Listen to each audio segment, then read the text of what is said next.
So, yun na nga, dumating na yung parcel. Medyo natagalan, naligaw ata kasi ito eh. Grabe tagal ng deliver. Ayan, buksan natin. Dalawang antena eh. Para kabilaan. Ayan, made in China, 5G. Check upin natin kung tama yung RPSMA niya, yung kanyang yung thread. Ayan. Okay, walang sira, walang damage. Tama.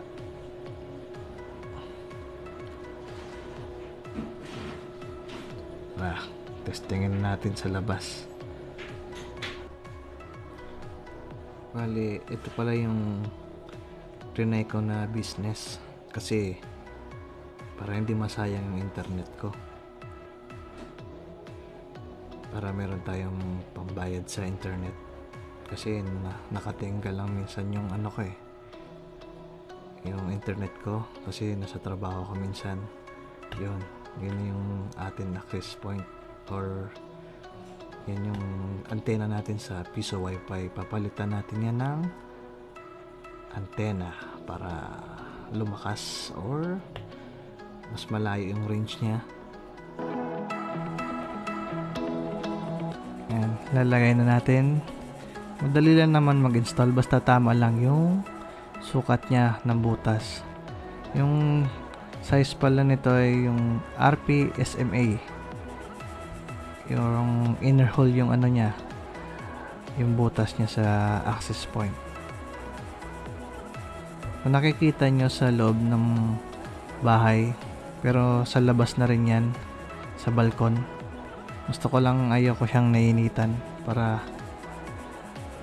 hindi siya madaling magmukhang luma. Yan.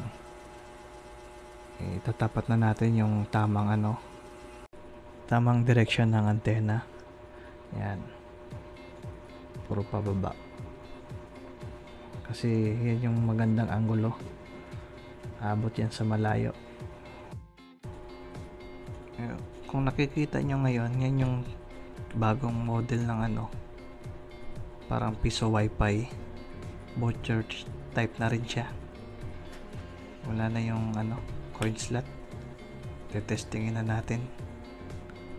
Doon banda doon sa kabilang kalye. Medyo ilang metro ring yung layo. Let's go. Ito pala yung mga regular customer ko. Mga regular customer ko sa piso wifi. Yan sila, mga bata talaga, mahilig mag wifi. Okay, tayo sa kabila. Testingin natin dito.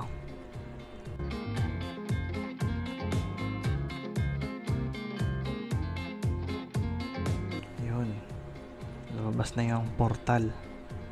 Yan, ganyan yung tsura niya pag magko-connect ka sa wifi. Ito pala yung controller ko, kung sino nakaka-connect. Mga bumibili ng wifi, ito na yung pinaka OC 200 ko eh. Mas tipid kasi ito eh kaysa doon. Yan yung lumang laptop ko, ginamit ko na.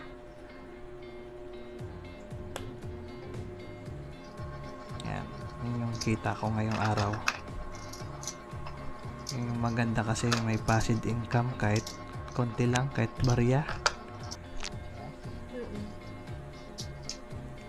Lagay na natin sa ating alkansya. Deposit na tayo. Okay, bali naka 1 week na to eh, pero ayos na rin to. Mapupuno din to, mga isang buwan puno na yun ng barya. Sige, dyan na lang at salamat sa panonood. Thank you.